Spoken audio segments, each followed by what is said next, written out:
Right, got somebody else as well. Are you able to let people in, Caroline, or not? No, I can't because I'm not All right. host. Okay, I'll keep an eye on it. That's fine. So welcome everybody. My name's Clive. If we haven't met on one of these before, and together with Caroline, who's also attending this, manning the chat box if you've got any questions as we go along.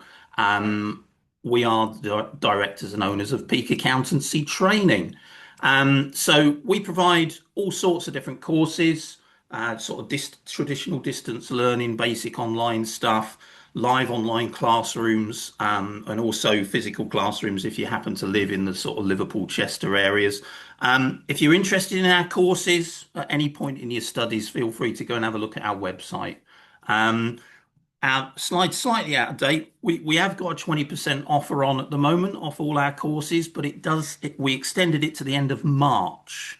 So if you are interested, go and have a look. And that discount still applies at the moment.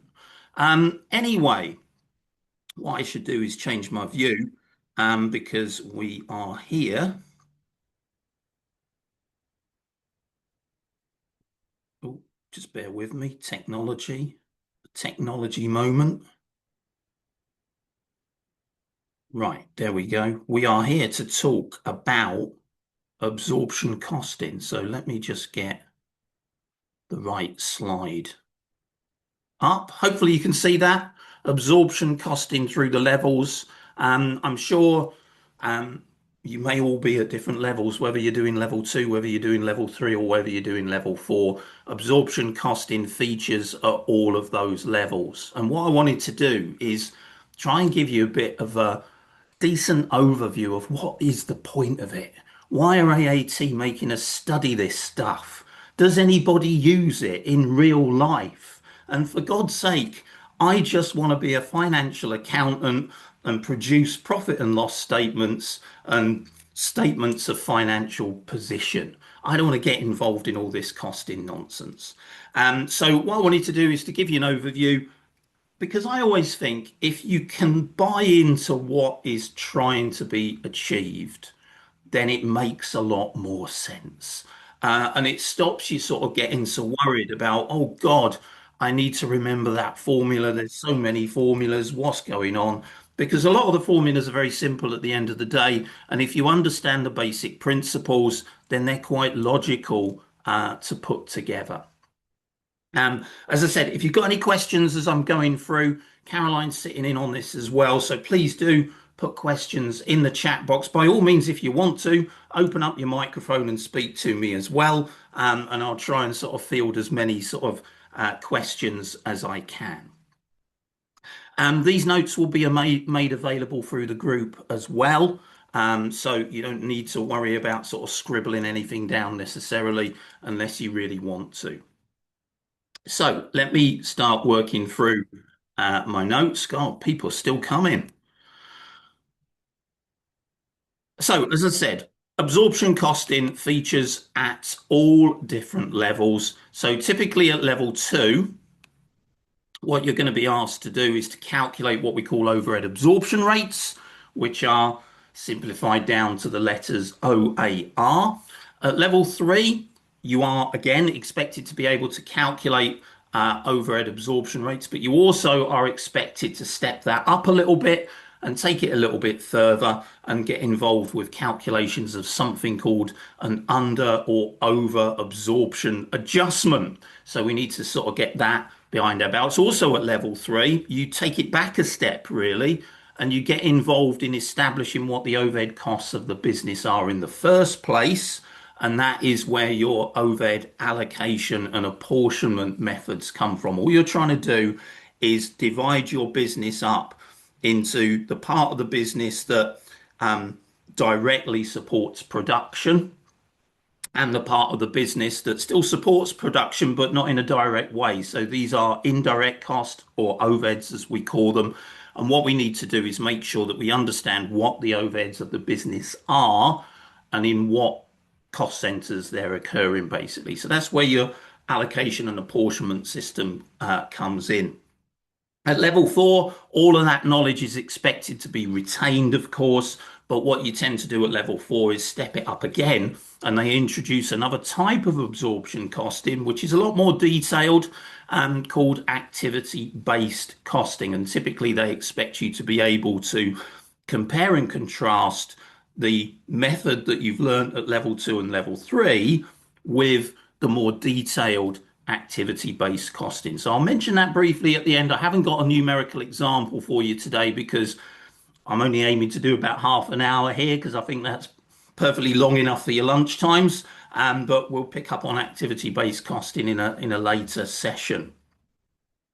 So, what is absorption costing and what is the point of having different costing methods? Well, the simple answer to the question is it depends what we are doing. It depends what decision the business needs to make, and it depends on the time period that we are considering. That is why we have all these different ways of producing costings. What we need to understand is the management accountants that are typically doing these costings are having a big impact on business decisions, because if we pick the wrong method, then management could well take the wrong decision, and that could be detrimental to the business. Now, throughout your studies, through the levels of AAT, there really are just two key main costing methods: absorption costing and marginal costing. And the simple difference between the two is that marginal costing looks at the short term, whereas absorption costing is looking at the longer term.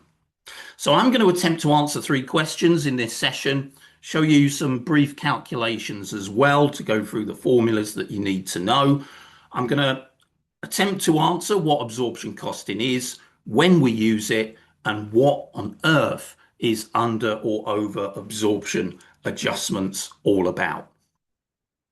So let me start off with what is it? What we're trying to do is to charge or absorb a representative amount of overhead into a cost unit. And that is whether we're a manufacturer producing product units or whether we're a service provider providing sort of service units.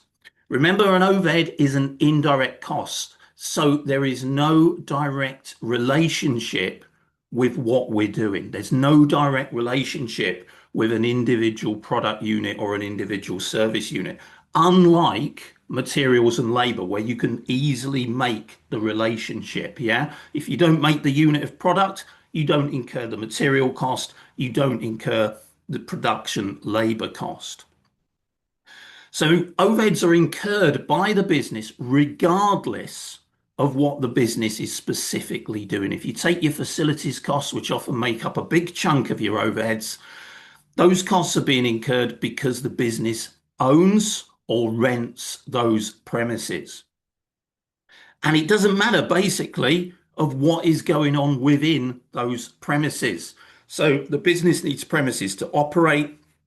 So if you think about the startup, they may be doing very little inside those premises. You know, as the business grows, they'll aim to do more and more, produce more and more products, provide more and more services. And of course, the more products and services activity they can pack into those same premises, that's where you start to get what we call economies of scale.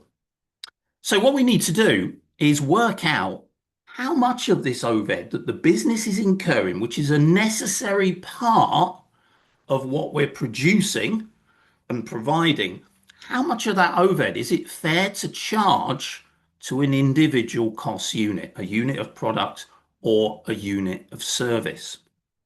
There's no direct relationship. So the answer is we have to come up with a relationship ourselves. We have to find some reasonable way to recover these overhead costs into our product and our service units.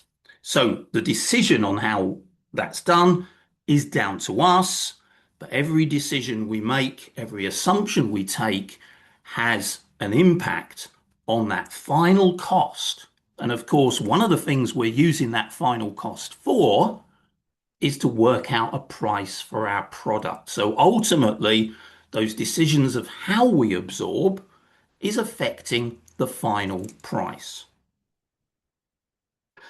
So when do we use absorption costing? Well, we use absorption costing to produce our financial statements because any inventory we have, if we're a manufacturer, any inventory we have must be valued taking account of all of the costs that have been incurred producing that inventory. And those costs include our overheads. Now, there's an international accounting standard which you will learn about as you progress through your financial accounting side of the AAT syllabus. And the international accounting standard for the valuation of inventory is International Accounting Standard 2. Now, we've got a bit of an extract from that in the notes that we're looking at on screen. That standard requires inventories to be measured at lower of cost and net realizable value. Those of you, I think probably at the level 3 stage, if you've done your financial accounting paper there, will be familiar with that idea. Lower of cost or net realizable value. What's the net realizable value? Just as a bit of an aside, well, it's what we think we can sell this thing for after any further costs that we might have to incur to make it sellable. In other words, we're being prudent. That's what we do as accountants, isn't it? We're prudent, we're pessimistic. We shouldn't be overvaluing stuff.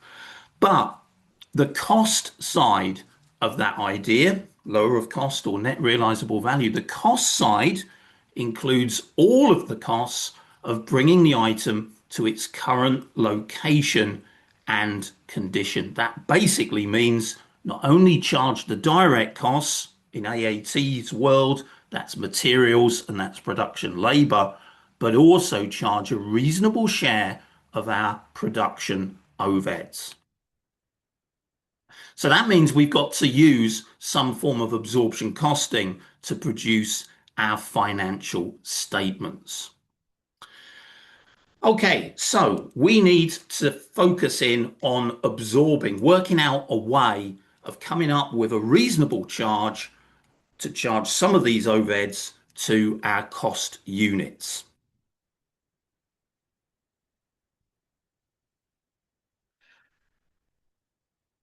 That charge, that OAR, that overhead absorption rate, as we call it, is calculated from budget information. Why do we use the budgets? Because we need to know the OAR ahead of the period that we are going to operate in. Because after all, we need to know what to charge our customers, how to price our products and services. So the OAR, the overhead absorption rate, is calculated from budgeted information.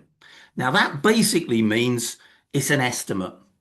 It's an estimate of the amount of overhead we think we're going to incur and an estimate of the reasonable charge. So we need to keep tabs on that estimate and we need to make sure that it's realistic. So this is what the under or over absorption adjustment is going to do. At the end of the operating period, we can reflect back. We can compare the actual overhead cost we've suffered with the overhead cost we've assumed using our predetermined overhead absorption rate. And it produces an adjustment, a difference. And this is the under or over absorption. Now, the notes say this a little bit later, but basically you don't have to do anything with that figure. It is management information.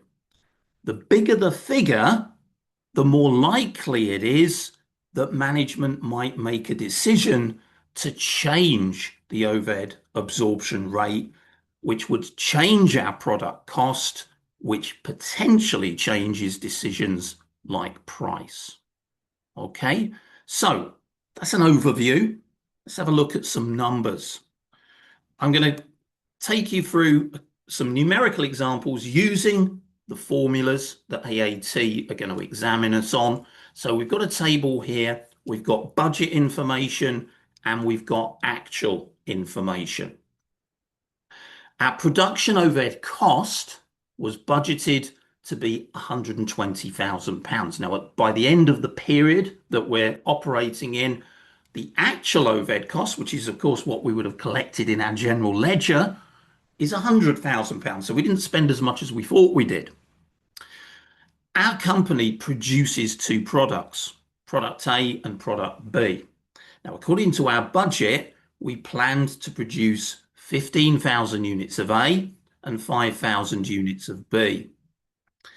Now, the actual outturn was that we produced more units of A, 16,000, than we planned, and we produced slightly fewer units of B, 4,500. The production effort to go into this level of production, we budgeted labour hours of 11,250 to make 15,000 A's and 5,000 B's, and we budgeted 22,500 machine hours to produce those units. We've got the actual outturns as well. So what we're going to do is demonstrate what AAT sometimes refer to and textbooks refer to as the traditional method of absorption. We are basically going to assume that our overheads are caused by volume of activity. And therefore, we're going to assume that we can work out a reasonable way to work out the overhead absorption rate is to use that volume of activity and charge a share of overheads to our individual product units and service units using that volume assumption. Okay. So the activity we choose to calculate the overhead absorption rate is basically referred to as a cost driver. That's the fancy technical term. And using the traditional method is quite simple. We have a choice of three things. The actual volume of products and services that we're planning on making or providing, the total amount of labour hours, production labour hours, that we are planning on taking, or the total number of planned machine hours that we're going to need to produce the planned volume of units for the period. We can choose either of the three, but which one?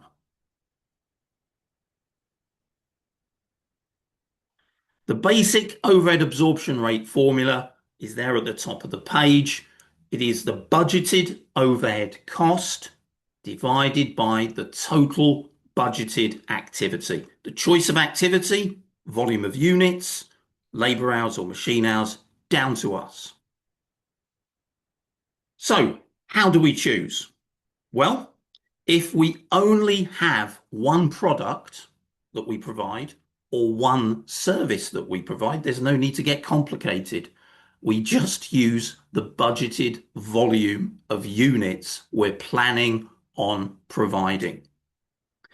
If there's multiple products or multiple services, however, like in our example, we've got two different products, product A and B, then we have choices.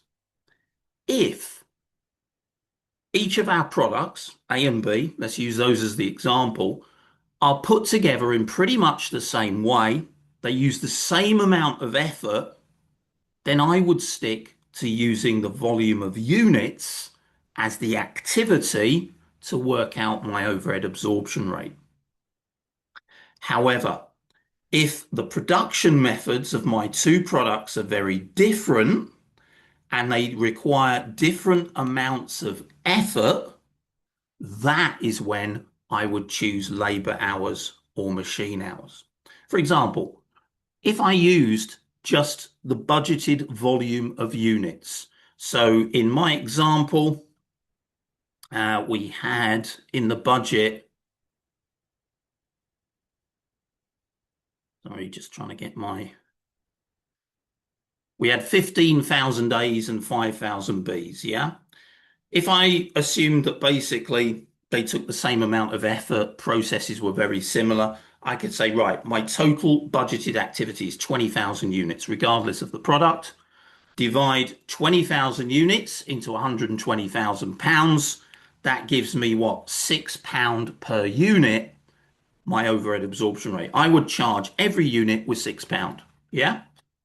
That's not logical if, for example, product A takes twice as long to make as product B.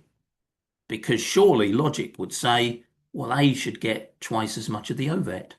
Yeah, that would be fair. And what I'm trying to come up with is a fair charge to reflect the effort.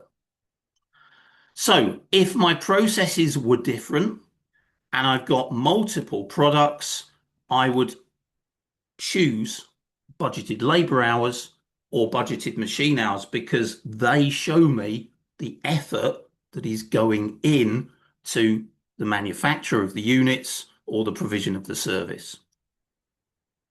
Now, which one I choose depends very much on the process. So basically, if I've got an automated process, then logic would say, well, machine hours is going to be better, isn't it? Because that's more indicative of the effort that is going in. If I've got a labor intensive process, well, it's going to be more logical to use labor hours. Okay. So in my particular scenario, go back to my table.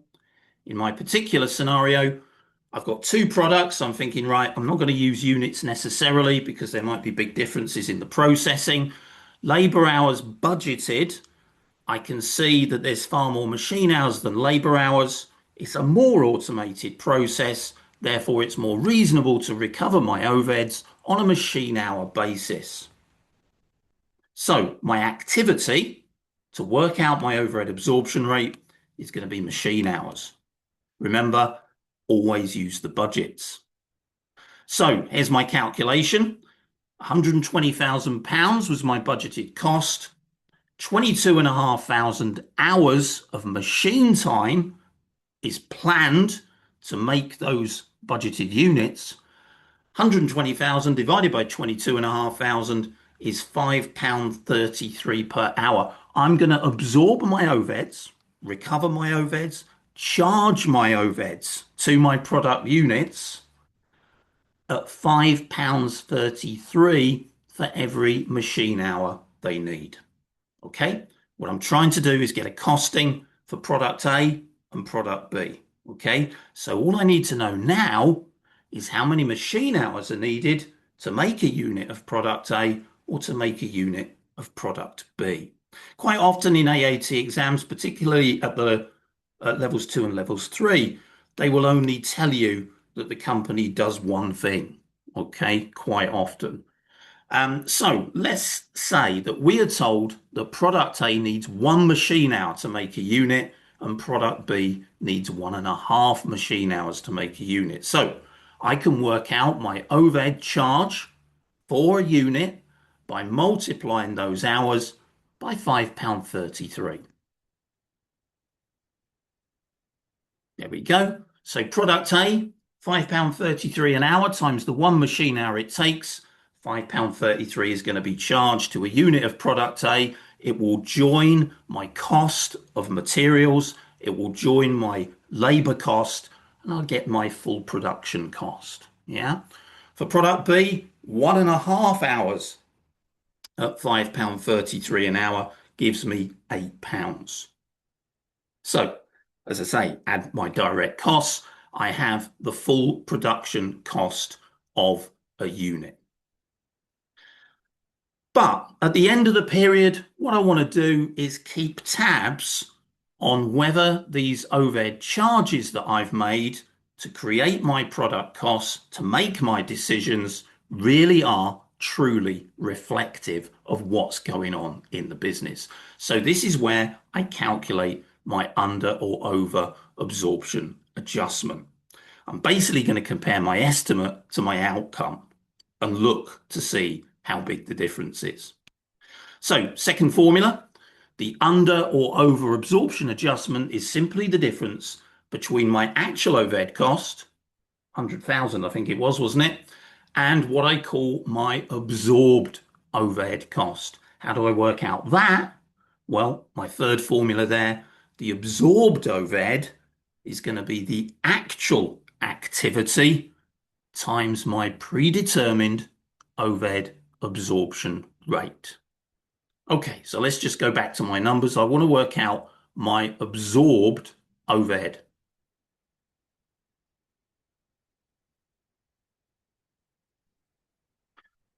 Okay, so I want my actual volume of activity. That's 16,000 A's and 4,500 B's. That's what I actually produced. I can multiply that by my overhead absorption rates per unit of each of those products, and I'll get the overhead that I have allowed myself to incur. There we go. So 16,000 units of A actually produced times the £5.33 overhead charge. I've absorbed £85,280 of overhead. Put it another way, I've allowed myself to spend £85,280. For product B, actually produced 4,500. Each one has been charged with £8 of overhead, has absorbed £8 of overhead. I've absorbed £36,000 of overhead cost, allowed myself to spend 36,000. So add those two together. My total absorbed overhead is 121,280. That is the allowance I've given myself to spend on production overheads.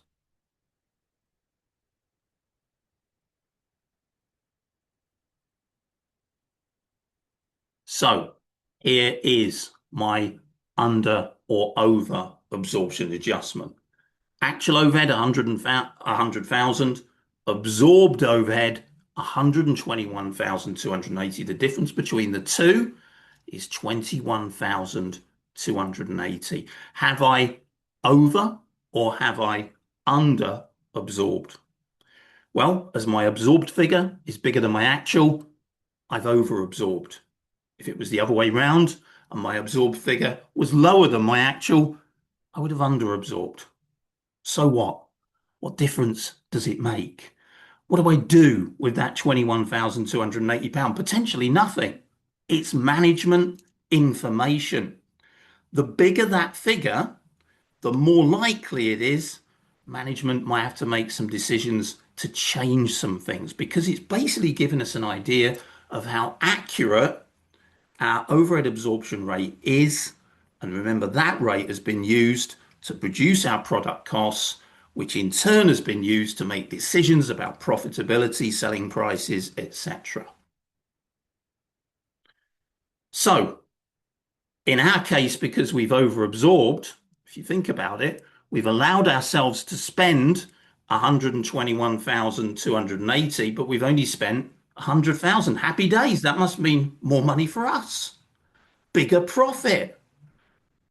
Is it as simple as that? Well, what management need to think about is, well, hang on a minute, also means that potentially our product costs could be overstated, which means we could have set our prices too high, which means we could be more competitive maybe and sell even greater amounts if we reduced our prices, which we could because maybe our absorption rates are too much and therefore our idea of how much these things are costing us is too great.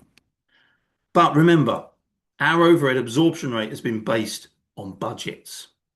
We need to consider how accurate those budgets are. Maybe the budgets need changing going forward. After all, questions. Why did we produce a greater volume of A than we planned to? Good thing on paper, but we need to check out what's going on. Why did we produce a lower volume of B than planned? Given the volume differences, that affects our budget for machine hours. And it's those machine hours that we've used to work out our overhead absorption rate. And what about the cost itself? how come our budget was 20,000 more than what we actually spent? Are we missing something here? Do we need to change our budgets going forward? In which case, that could change our overhead absorption rate and our decisions. Many, many questions. It's management information at the end of the day. And just going back to IAS2, remember our absorption costing approach has been used to value our inventories. So I dare say maybe that our auditors may well have questions for us if our management accounts are showing them that there is a material difference between our absorbed overhead and our actual. They might question the valuation of our inventory.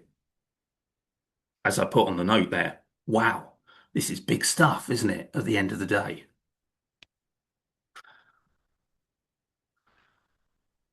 Our example had an overabsorption. What would it mean if there was an underabsorption? Well, product costs could be understated. If we are still happy that our budgets are correct, we could be understating our product costs. Prices could have been set too low. Profits are going to be affected at the end of the day. Yeah. So again, it's management information. We don't have to do anything with it. We can say, okay, difference is 21,000. We're happy carrying on with the overhead charges, the overhead absorption rates that we've come up with. They are the principles of traditional absorption costing. Use our budget information, choose our activity that is going to work out our overhead absorption rate. It's units if we only produce one thing. It's units if we produce more than one type of product, but essentially they're built the same. We would use machine hours or labor hours if we had multiple products or multiple services and different effort went in to the production of the different products or the different services. Whether it's machine hours or labor hours very much depends on the nature of the process. If it's automated, machine hours. If it's manually intensive, it's labor hours. So that sees us through our level 2 and level 3 requirements. But at level 4, as I mentioned, just to finish off, they introduce activity-based costing. All it is another form of absorption costing, but it is more relevant potentially for scenarios that have multiple products or services. It is more relevant for organizations that have complex processes, very different processing requirements and very different levels of support for individual products and services. And what we do, rather than treat all our overhead as one figure, is we split our overhead down into smaller parts. You can imagine a large organization that will be made up of many cost centers, and there might be many cost centers within what is deemed to be the overhead area of the business. And each of those cost centers is providing very, very different levels of support depending on the product or the service. So we drill it down. We don't just have one overhead cost, we have many. One for each different department or cost pool of the business. We then look at each department and say, okay, what do you do that causes the cost of your area in the first place? What is the cost driver? What causes your costs? We use that driver to work out our overhead absorption rate for that particular department. So basically what we end up having is, rather than with the traditional method, we have one overhead absorption rate. In our example, it was a machine hour absorption rate. We have many overhead absorption rates for each different part of the overhead cost base. Why do we do this? Because it can give us very different results. More accurate and more reflective costings based on the effort that goes into supporting particular products and services. Now, as I say, I've gone on for 35 minutes already. I think I'll reserve activity-based costing and an example and a comparison to traditional absorption costing for another day. But hopefully, regardless of the level you're on, that gives you a bit more of an overview as to what on earth is absorption costing. And rather than just applying the three formulas, maybe having a bit more of an idea as to what is behind them. Okay. I've noticed lots of a few questions coming through chat. Hopefully, everybody that has had a question has had a question answered. If anybody's got any questions they want to ask me now, by all means shout. Otherwise, I hope it's been interesting. I hope it's been useful, and I hope it's given you a bit more of an idea of why AAT are examining this stuff in the first place. Oh, that's great We did have a explanation. Thank you. Oh, we did have a question about mailing lists for future webinars. So if you want to drop myself an email, it's just Caroline at Peak Accountancy Training, surprise, surprise, .co.uk. Just send me a quick email. I know you'd think who thought we'd put that as our email address. Drop us a line and then I will send out and let you know if for future ones. I think Emma and I are sitting behind the scenes at the moment planning our next one on which will be on double entry bookkeeping. And it's going to be on the 7th of April at 7 p.m. So we're going to put out about that tomorrow as well. Okay, well, thank you very much. If you do have any questions about absorption costing, I'll give you my email as well. It's very similar to the one that Caroline's given out. That is. I Can you wonder what that imagine? is. Clive at Wind out of my sails. Anyway, Clive at Peak I Accountancy like a Training. holiday in Peru. There you go. But yeah, if you're stuck on anything, please do, just drop me an email, and I'll always try and help out if I can. Okay. Thank you very much for attending. I hope it hasn't infiltrated too much on your lunch hour. And yeah, we'll see you for another webinar in the future. Thank Bye, you. Clive. everyone.